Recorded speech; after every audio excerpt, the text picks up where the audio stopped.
Kenya backyard on Sunday, where he called on the residents to support his presidential bid ahead of next year's polls. Accompanied by several leaders allied to his Tanga faction within the government, Ruto has said he is better suited to finish the job he and President Kenyatta began while slamming leaders out to spoil the government's track record. David Mudhoka reports.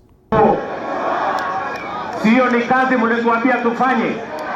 With the political drumbeats rapidly gaining momentum ahead of next year's general elections, Deputy President William Ruto took his hustler campaign to Gatanga Sunday, a region that is perceived to be President Uhuru Kenyatta's backyard.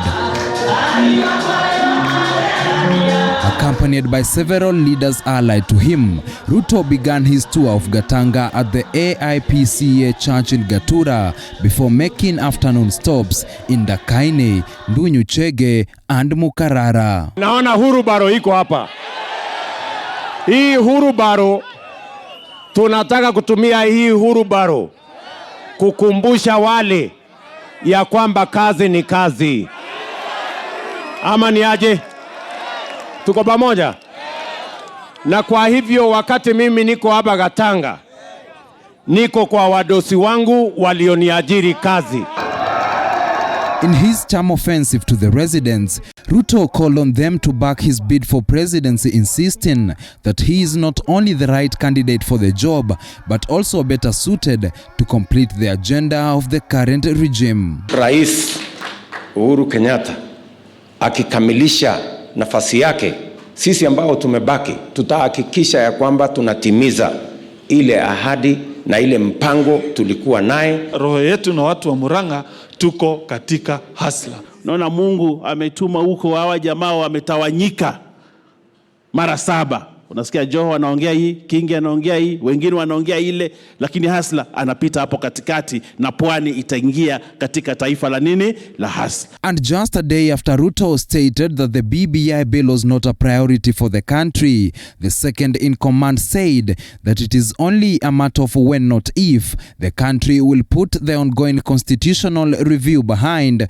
and focus on other issues affecting wananchi. Hapa katikati wanatusumbua, wanalete fitina, wanalete ukorofi, wengine wanalete matusi. Tunawaambiwa tujiepushe na tujiathari na watu wanaounda sheria za kuwakandamiza maskini. Wacheni kutupush.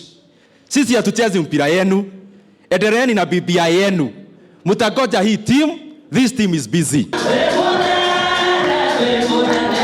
The leaders also scoffed at a recent meeting at State House involving President Uhuru Kenyatta and leaders Raila Odinga, Kalonzo Musyoka, Musalia Mudavadi, Charity Ngilu, Moses Wetangula, as well as Gideon Moi that followed the BBI bill triumph at the county assemblies. While urging the Sikhs to prepare for battle, the Tanga leaders have stated the keys to State House are no longer at the house on the hill, but with the electorate. Na hata kama wanataka kusubua rais mambo ya endorsement, asisubuliwe na wanaume 6, wakae wasikizane, watoe moja aende kwa rais atafute endorsement. Sasa rais ataendorse nani? Kalonzo ndio huyu anakuja asubuhi, Musalia anakuja saa 4, Raila anakuja usiku, Gilu ako pale, si wanasubua rais? So wakati pia tulichagua Uhuru 2013, tulijua 2022 tutapatia huyu William Ruto. Sasa anataka turudi tena kwa kitanda tulale tuote tena, na sisi ni watu busy. We are busy people. Tuko busy kwa mashamba, tuko busy kwa mabiashara. We cannot waste all our time changing decisions every day. Ruto's campaigns have recently come under sharp criticism from his boss President Uhuru Kenyatta, who has regularly accused his deputy of running his own agenda at the expense of their joint goals. David Mudhoka, TV 47.